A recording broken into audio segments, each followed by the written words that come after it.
What do they say about a leader with no followers? It's just a guy taking a walk. That's what we do every day. Why? Well, because 12 years ago, I started this program, and it was a fun name then, and still a fun name because it can mean a lot of things. But in this case, we're 2026, so it's more literal than it used to be. So we're actually going to take an afternoon constitutional every day, and you can join along, and we will discuss the matters of life in Virginia and the United States through the lens of the U.S. Constitution, the Bill of Rights, just as we used to 12 years ago. If you tuned in back then with me and Nikki Lewis, and Chris Schoenwald, and all those folks that were. So what's the issue today? It may be the issue tomorrow as well. It's one of those issues that kind of bubbles under the surface, as many of them do. The issue of surveillance cameras. We've seen it from both sides. The investigation into the disappearance of Hannah Graham in Charlottesville was in many ways solved, as was Morgan Harrington's murder, solved because of security camera footage showing the young lady in the company of who would wind up being found to be the assailant. The question then and the question now is admissibility. What's admissible? Can a police officer take a picture of me, still photo, of me standing next to some notorious drug dealer and then haul me in and lean on me to give up information, even if I didn't know anything about him, just happened to be standing next to him at a bus stop? Seems to be one of the questions about these cameras is what is the admissibility of the evidence? We were talking about flock cameras. In a lot of cases, the automatic license plate readers, ALRPs. Harrisonburg City just, pardon me, Harrisonburg City just voted to have them removed from the city properties, not use them anymore. Of course, the same city council voted to use them, but Charlottesville City has voted to do that. Stanton City has voted to do that. Stanton City hasn't, but they voted that they would. VDOT has speed cameras along, especially in their work zones, where the safety of their crews are at close hand to oncoming traffic in many cases. So they have monitoring stations there. So what is the efficacy? We have cameras mounted on our school buses to catch people who drive past them despite the stop signs being out. Is that unwarranted surveillance? It is a classic case of being able to see both sides of it. And here becomes the conundrum. Where is privacy attached? What does privacy do? Our dear friend, great point, was just noted to me that we're spent yesterday talking about the Fifth Amendment, and now we're going to talk about the Fourth. Really, in a lot of ways, the Third as well. It's one of my favorite amendments, and nobody ever talks about the Third Amendment, but I do all the time, because I think it's applicable in our digital world. So we buy into this idea of privacy. It's an important aspect of American life, isn't it? We have the right to privacy. Cornerstone, really. A lot of it was driven in the Founding Fathers' day on the idea that the king would make colonial families house British soldiers, and then those British soldiers would go back to their commanding officer and debrief the next morning, tell them everything they heard or saw and people that came by. And so when we wrote our Bill of Rights, we wanted to make sure that didn't happen. That, to paraphrase some pop culture, you didn't just round up the usual suspects when a crime had been committed and figure out which one's turn it was to take the fall. Pop quiz, movie is that from? I'm just teasing you. I couldn't read the comments if I tried. It's too sunny out here. It's Casablanca. Right after the French gendarme shoots the German officer, the rest of his constabulary shows up and he says, round up the usual suspects. Instead of, actually, no, it was Rick that shot the German officer. So where is privacy? What is your attachment of privacy? And I think some people misunderstand that the Bill of Rights doesn't say your house can never be searched. Bill of Rights doesn't say you can never be surveilled.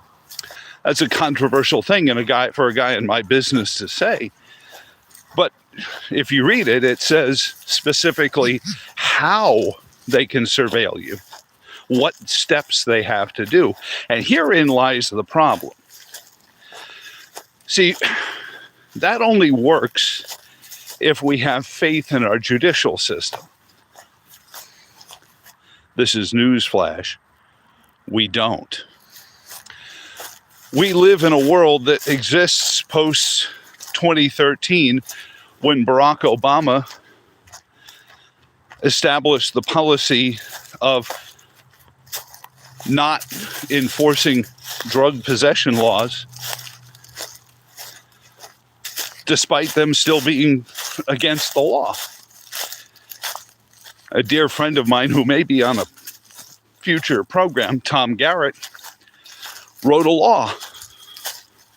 Took a lot of heat because he was a Republican and a conservative, and he wrote a law that took marijuana off the Schedule 1 list, figuring if we're not going to arrest people for possessing it, why put police officers in the position of having to decide, is this illegal, is it not? Just take it off the list. His co-sponsor was Tulsi Gabbard in that. So how the Democratic and Republican parties reacted to that. And it isn't a partisan issue. The left and the right are in agreement on security cameras, flock cameras, and cameras like that. The right doesn't want them because they ardently believe in privacy. But there's the conundrum that they also want law and order. The left doesn't want them because, well, they don't believe in law and order, and they would be quite happy in a world where the open borders crowd could just come and do as they see fit, and they see these cameras as a threat to the permanent underclass that they want to let into the country. So where's the right answer in this? Well, the right answer begins in having laws and living by them. It used to be, and maybe it never used to be, but it seemed to be, that if an elected official didn't like a law, they would propose a change to that law. And they would work the process to try to get it passed. What was the Saturday morning song? I'm just a bill. Yes, I'm only a bill. I won't, believe me, I won't spend these hours singing to you. I'd like you to actually tune in. Or you could work to have the law that you don't like declared unconstitutional. Also, a reasonable thing for somebody who doesn't like a particular law to have done. Now, we live in a world where just don't enforce it. Abusing the concept of what do they call it? Jurisprudence and litigators. I always forget this phrase, but it's where the Commonwealth's attorney in Virginia, district attorneys elsewhere, can decide whether or not to prosecute a case or not. And it'll come to me in a moment. Discretion, yes, judicial discretion. And it was meant to be something that was practiced on a case-by-case basis, individually speaking, not as a blanket rule that DAs, especially the ones that took lots of money from George Soros to get elected, could just decide, you know what, I'm not going to prosecute theft under $1,000. Well, if you're a retail store, that's a lot of stuff.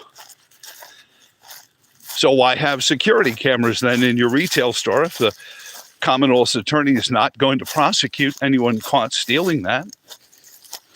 Seems like a silly thing to try, so get rid of the cameras. So you have the right and the left both against the idea of these security cameras. Part of the reason conservatives don't like security cameras like Flock is that they live in cities that are predominantly governed by Democrats. And they don't like the idea that a political ideology could target them for surveillance in that way. That's not a rule of law. That's a rule of man. That's what King George was doing to the colonials in 1775 and 1776. He was just deciding, I don't like you. And he'd arrest you and trump up some charges, pun intended. And you're guilty until proven innocent because the king said so. He's the king. So conservatives don't like Flock cameras for a multitude more reasons than the leftists do. The leftists just want anarchy. And anything like Flock cameras, it smacks of authority. So they call it fascist. So I went to a friend of mine, John Whitehead, at the Rutherford Institute. He's written some scholarly work on this. We don't agree on everything. He can't stand Donald Trump, and that's okay. He's allowed to do that. But he calls these cameras, and specifically the artificial intelligence that runs them, the beginning of the suspect state, where you are all guilty until proven innocent, not the other way around as the Constitution dictates. And I think that's an important point to explore is, are you being surveilled because you're guilty until being proven innocent? Or is it any different than a police officer standing on a street corner looking across the street and saying, hey, that's Joe Thomas, isn't it? What's he doing here? There's a line from the movie Running Scared.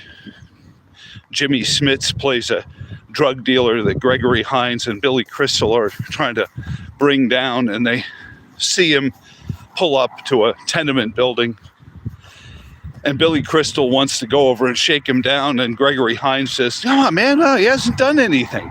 And Billy Crystal's response was, in this neighborhood, a Mercedes-Benz is probable cause. It's a joke, but there are a lot of people who believe that's how the world works now.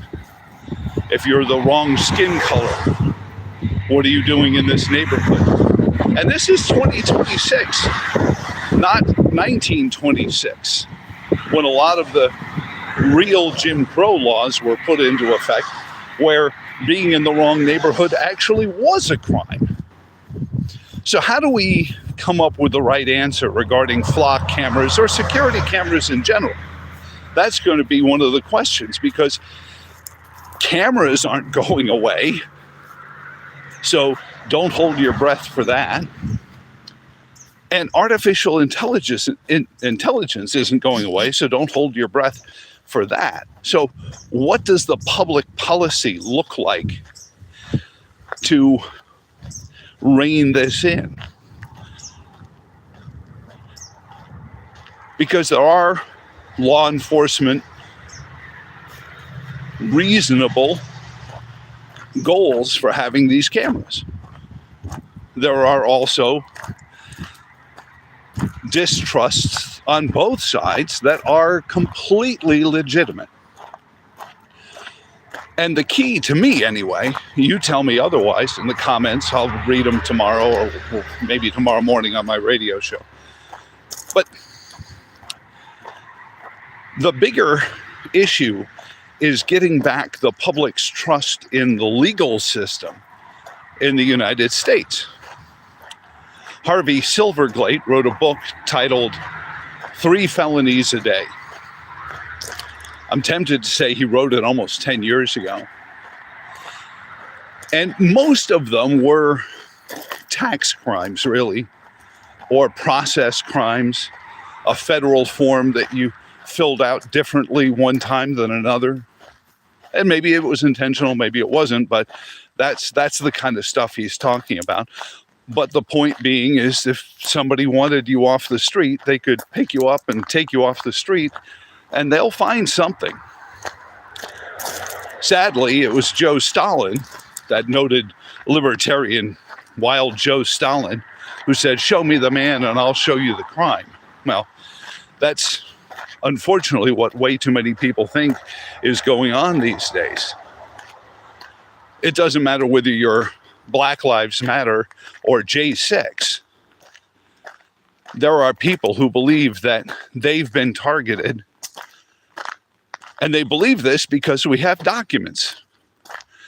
Merrick Garland started dossiers on school parents for speaking out at school board meetings, that kind of thing. That's how you wind up with this kind of stuff. And you can't circle the wagons and just hold your breath and hope it dies down. You need a radical approach to transparency. You need to radically rejigger what your justice system is. And one of the things that I sense is that we have an awful lot of not contradictory laws, but laws that pile on top of one another. And if you have a lawyer that you can cull through all that jurisprudence, you can find a way out of a crime, which is how we wind up feeling like there's a two-tier justice system. The wealthy people can afford high-priced lawyers who have high-priced paralegals who go on high-priced AI programs to search out the law that is going to help their client get away with it. We have too many laws. We have laws that pile on top of other laws. We're almost like legal hoarders. Every time we think of something, we're like, oh, I better go get a law for that. And then you go get a law for that, and you forget that you actually had a law for that earlier on, like admissibility of evidence. What does a frozen screenshot from a flock camera turn into when it comes to admissibility in court? And you say, well, Joe, it sounds like you're trying to be soft on crime. I don't believe you accomplish the goals of being tough on crime by saying everyone's guilty until proven innocent. You do the work of the anarchist, because once nobody trusts the legal system, well, then you get anarchy. And what the anarchists don't tell you is that they're actually working for the authoritarians. How do you mean? Well, the anarchists, everything crazy, and then the authoritarians come and say, I can make it better. That's what Vladimir Putin did in 2000 when he was elected president of Russia. As he said, I can restore order to everything. And I guess did. They keep re-electing the brother. So that is the issue, is rule of law versus rule of man. And we don't have any faith in the rule of law right now because we've personalized everything. Every district attorney is a name and an agenda, a political party, a governor in waiting. Everyone's got a political career they want to attach to their administration of their office. Every police officer, every sheriff is a state senator, in waiting. Too many of them anyway. So they want to be seen doing these things that appear tough on crime, when really what they're becoming is tough on society. So the flock cameras are just a symptom of the bigger disease, which I believe has been fomented by the Marxists to get us to raise our hands and vote against democracy anymore. We don't want it. We don't want it. It's crazy making. There's too much trouble. There's people running around the streets doing Lord knows what with Lord knows who. And I mean, I don't want to oversimplify it, but if you read the Constitution and realize that it doesn't take that long to read the Constitution, that those black helicopters? Uh-oh.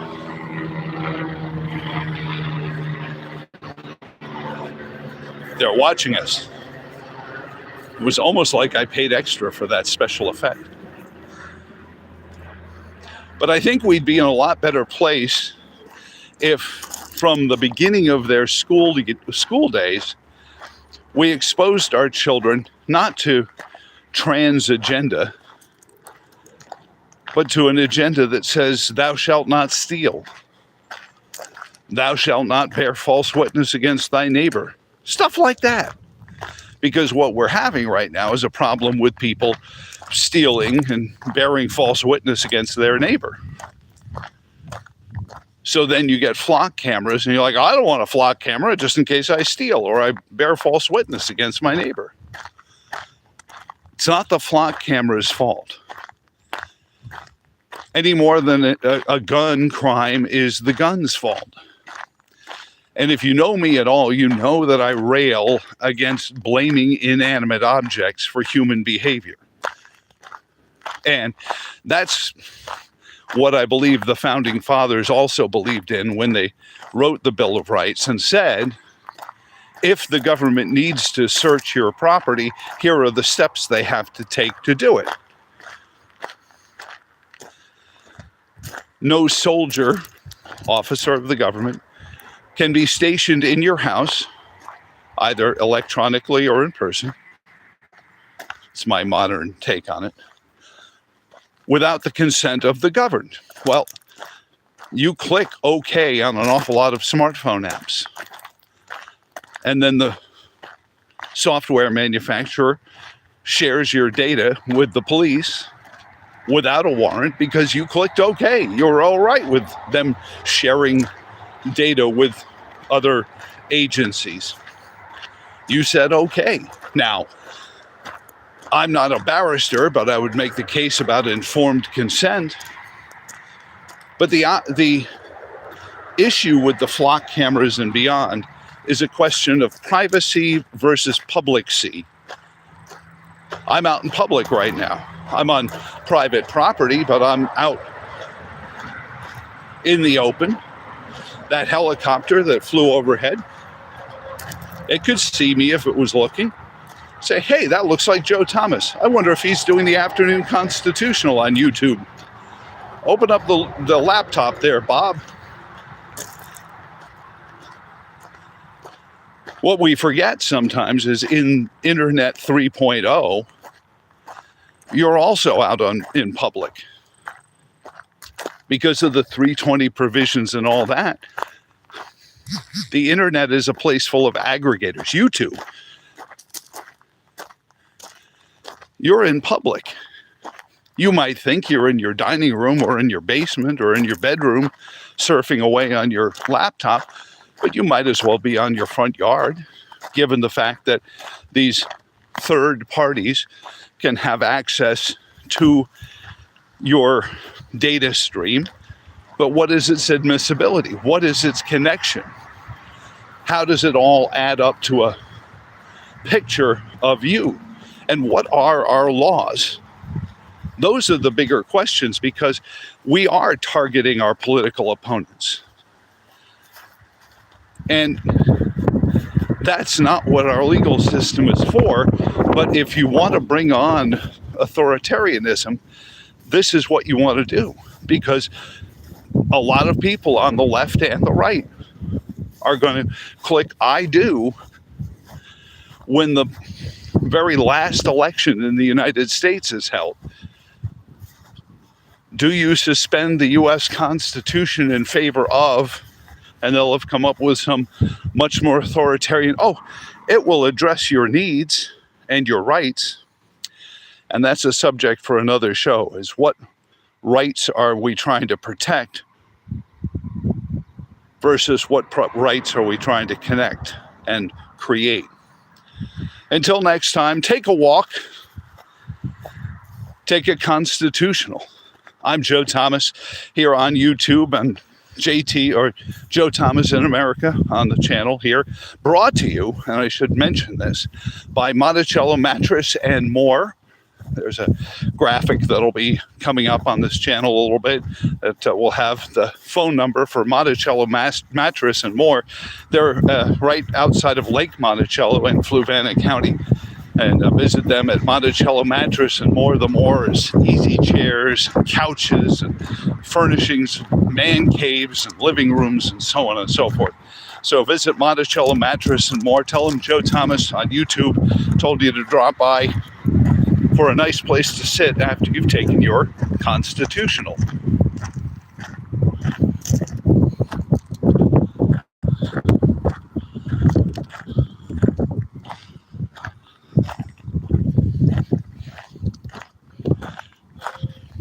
See, here is the problem, trying to look cool and ending the show, and I don't know where the off button is, so now I have to put on my seeing glasses so that I can let you go and get on with your day.